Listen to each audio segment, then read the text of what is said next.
Something is amiss over there at the WNBA. The women over there are on the verge of losing absolutely everything due to pure arrogance, if not ego. So people thought Angel Reese was insane last year when she said, yeah, CBA's coming up, we deserve more. Because I'm here, and if y'all don't give us what we want, we sitting out. What are you, crazy? Sit out and crush all the momentum from Caitlin Clark? Well, guess what? Just this week, W players voted yes on a strike. Not on strike yet, but it's officially on the table. And even for more context, the WNBA has never turned a profit, even with the introduction of Caitlin Clark, since its inception back in 1997.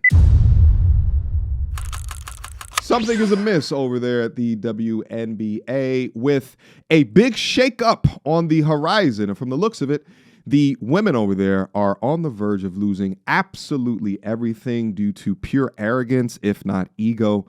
And it's sort of like within the modern dating marketplace today, some of these women out here wildly overestimating who they are or the value that they are actually providing to a man. All right. So over the past several years, it's been one name and one name only that has put in the WNBA on its back, and that name is Caitlin Clark. Angel Reese been too busy being a pop icon, I guess, showing them cheeks off on her Instagram. Nevertheless, what we're here today to do is to analyze the arrogance and also the delusion within the comparison of the NBA or the expectations of men, right?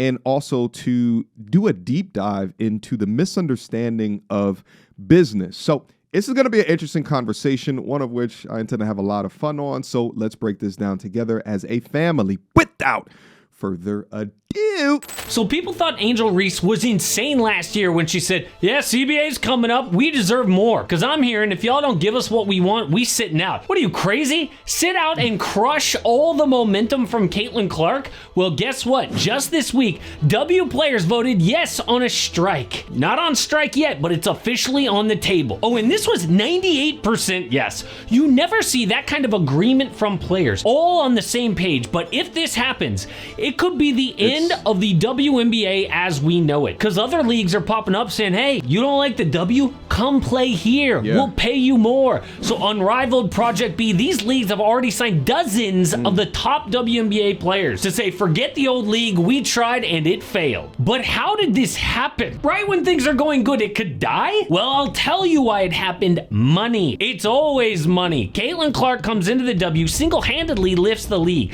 For example, the average W game not involving Caitlin got 394,000 viewers, but the average Caitlin Clark game, 1.4 million. That is over a 200% increase for one player. And even for more context, the WNBA has never turned a profit, even with the introduction of Caitlin Clark, since its inception back in 1997. To be so arrogant through the success of one player that now everybody is demanding new negotiations. Listen, you can want what you want, but the league has not been profitable and has been subsidized by the NBA for 30 damn years. Imagine your business has been receiving bailouts from another business for 30 damn years. You finally get a year where you get more eyes on it. It's still not profitable, and now everybody is asking for a damn pay raise. Anyway, let's get back into the content. But it affected the whole league. Like, we all know interest in the W as a whole is up. We experienced it. Sure. Look at the average finals ratings. Around 600K before Caitlin Clark. But her rookie year, 1.6 million viewers, and she wasn't even involved. And right then, a new media rights deal was up. Perfect timing. They would get to cash in on this Caitlin Clark popularity. So the W signed a $2.2 billion deal to show their game starting in 2026. They also expanded to add 6 teams, each paying up to $250 million to get in. So why not share the wealth?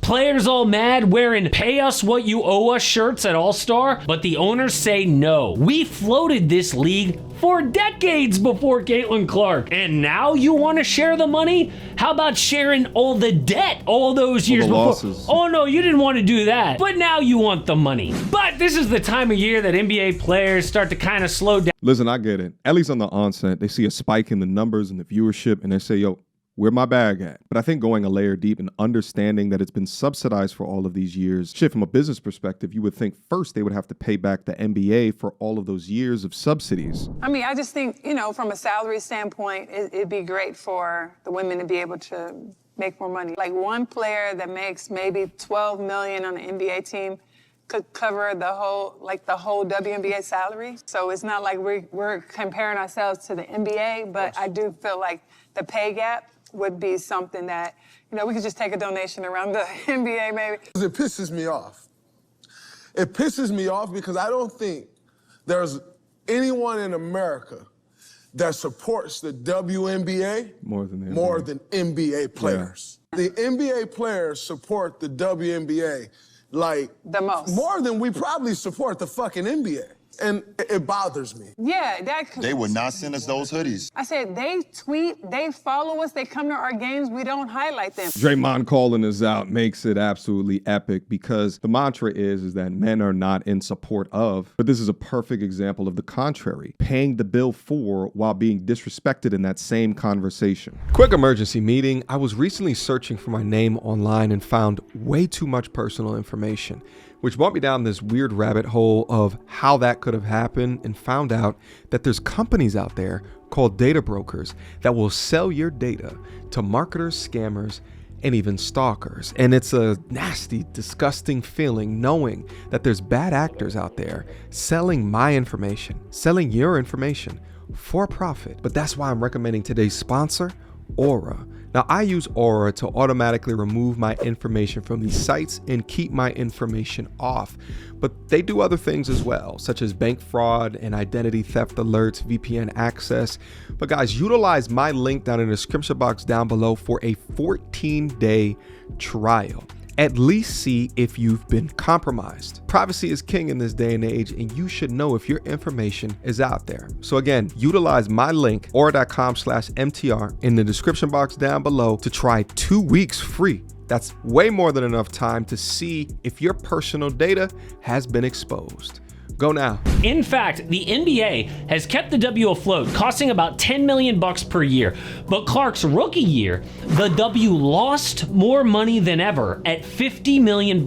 How is that possible? Because players wanted more, like private flights to games. So despite making more money than ever, they spent more money too.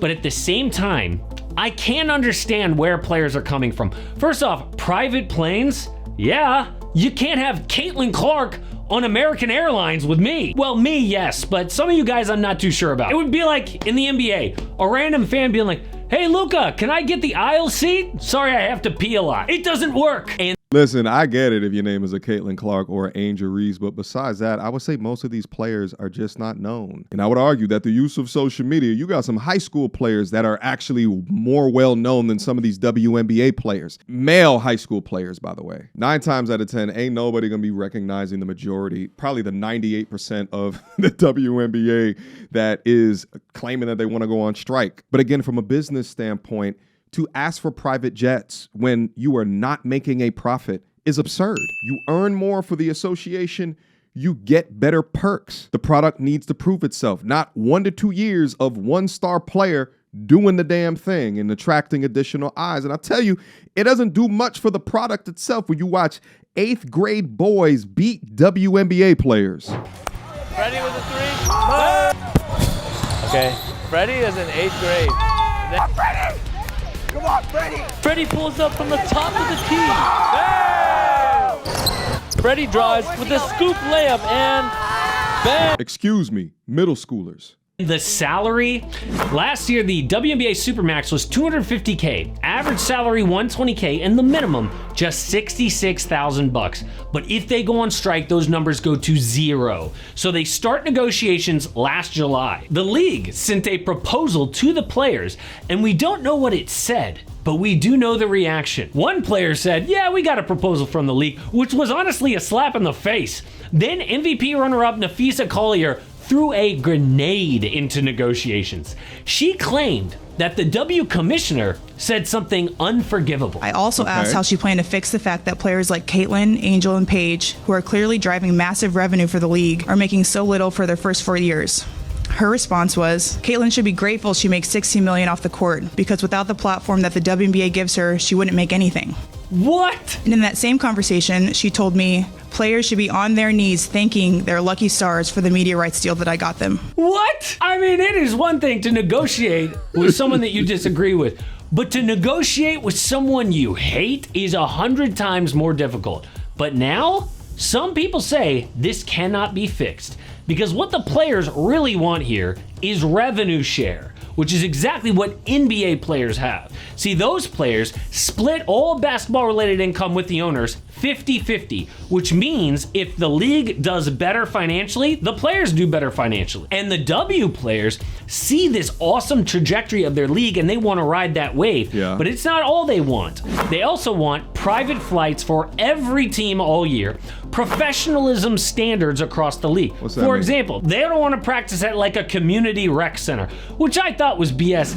Till I saw this Connecticut Sun thing where they got kicked off their own court for a 2-year-old's birthday party. Seriously, and it was during the playoffs. That actually happened. They also want expanded rosters and benefits, but the owners say no. Yes, we'll give you more money, but not rev share like the NBA. Okay. In fact, first off, going to $66,000 a year to $250,000 a year for a minimum is a big increase. Second thing is that the young lady going in there and talking to the executive, maybe she shouldn't have phrased it as get on their knees and beg, but what she said is absolutely true. The media deal allows the stars to make way more money than they would have without it. Like, listen, your product, the amount of eyes that you're bringing in, is not turning a profit, but your likeness, your image, right? Like people want to know more about you. People are interested into your story. The basketball product, that's one thing, no money. But that, your likeness, you can make money off of that. But I guess the majority of these players are not making money off of that because there's little to no interest in the product itself. Any other industry, like let's even take it out of sports. If you're not making a profit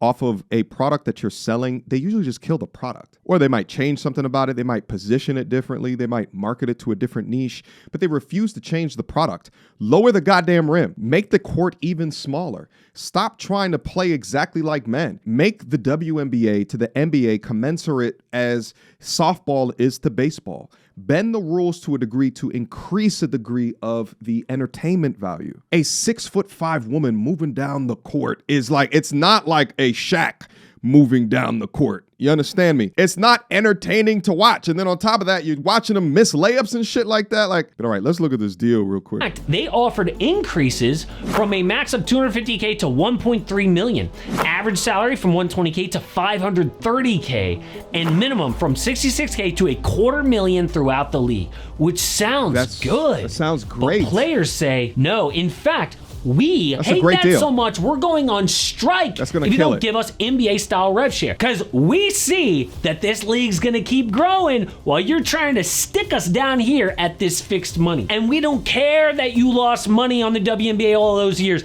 That was your decision. Yo. You wanted to start a WNBA league, okay? That's on you. And now we're here, so we want to cut. And even Caitlin Clark said, this is the biggest moment the WNBA has ever seen, so we are going to fight for everything we deserve. She also said, at the same time, we do need to play basketball. Yeah, Caitlin, you better stop it, because if y'all go on strike, especially at the height of eyes looking at your product, it will absolutely kill the business. You are a media product. You need to ride off of the eyes that are here to create lifelong fans. If you just stop, that's going to kill momentum that you may never be able to get back. When's the next time a Caitlin Clark is going to enter the the WNBA? The entertainment industry is fickle as hell. You are competing for eyes against all forms of entertainment that involve a phone screen or a TV screen. Gone are the days where we've only had access to 20 to 50 channels on a TV, where we were forced to watch things that you probably don't even like, or go to that one channel, the TV Guide channel, and just sit there and wait until something pops up that looks somewhat interesting. That's why I feel it when she says we need to play basketball. Like, listen, I'm a ride with y'all. However, we need to get back up on that court because y'all about to spoil it all. Because Caitlin knows a strike could kill the whole thing. Yeah. Just look at baseball in 1994. Okay. MLB was America's #1 sport. They go on strike in 94, got passed up by the NFL and NBA, and have never come back. And that was the #1 sport. What do you think happens with the WNBA? All this momentum would be crushed and probably never come back. But this guy, David Sampson, perfectly outlines what happens next. Okay. See, he ran MLB teams for 20 years, so he knows all about negotiations. He was asked, what happens if the players don't budge and they don't move on their demands? Maybe the end of the WNBA. The players will move. The biggest thing they did wrong, they said this is their moment. And so they've put a lot of pressure on themselves. They put themselves in a corner where they feel like they have to get it or it's like a major loss. Yeah. And so if you had any ability to invest and you wanted to start a league to compete with the WNBA, this is the time. That could be the end of the WNBA. Oh, Wow. and it turns out there are several women's leagues who see this coming. Yep. A 3-on-3 league called Unrivaled, a 5-on-5 called Project B, have all signed dozens of the top WNBA players already. And these leagues are promising them big paydays and rev share to the players. But that would obviously be a huge step back because those leagues don't have the momentum or the popularity of the WNBA. And it would split up all the players. Like, can you imagine if the NBA fell apart? Yeah, we'd all still watch the players, but if all the players were split among 2 leagues, it would suck. So as crazy as it sounded, we may actually see these players go on strike, and the W might take a hit it cannot come back from. But there is plenty of drama going on in the NBA right now as well. If you like sort of the play-by-play story of... Listen, I'm going to leave a link to this brother's channel down up in the description box for you guys to go take a look at it. And I think the fact that the competitors are beginning to pop up here now that they're looking at this is very interesting. I think the biggest thing impacting the product of the WNBA is ego, right? It is the ego of trying to make the rules completely the same. I mean, outside of the ball is like a little bit smaller. I think the ball should be even smaller than that. I think that you should lower the rim to like 9 foot. And yeah, if you want to do like teams of 3 or 4, make the court even smaller. I mean, and all of this is based off of the biological realities that we exist in. Male athletes have more cardio than female athletes. Make the court smaller so the running around is less. I want less of your time being taken up by the exhaustion that you're feeling and more time on smaller courts doing like women dunking on women. More people would want to watch. And the average height in the WNBA is something probably like 6'2". And I'll keep it funky. A 6'2" woman does not move like a 6'2" man. And it gets even worse when they get even bigger. And then again, like they're moving around like, and they're looking real oblong. And because of that shape and because there's less power within their body, you know, it's just less entertaining to watch what they're doing with the ball. But I'm gonna leave it up to you guys to decide. You know, I think that they are entitled and do not want to understand the facets of the business, right? Like what was offered to them seems very fair for a organization that continuously loses money, all right? And I often cross-reference the behavior or the want or the ask here within the modern dating place today. It almost seems as if you cannot reward based off of arrogance. You cannot mistake wanting to strike or, you know, being volatile with value. I think that the business owners of the organization needs to continue to stay up on business until profits are produced, or they're just going to forever be a cost suck for everybody involved in the business. But let me know what you guys think. I appreciate you guys for continuing to rock with me, and I'll see you soon. Until next time. Peace.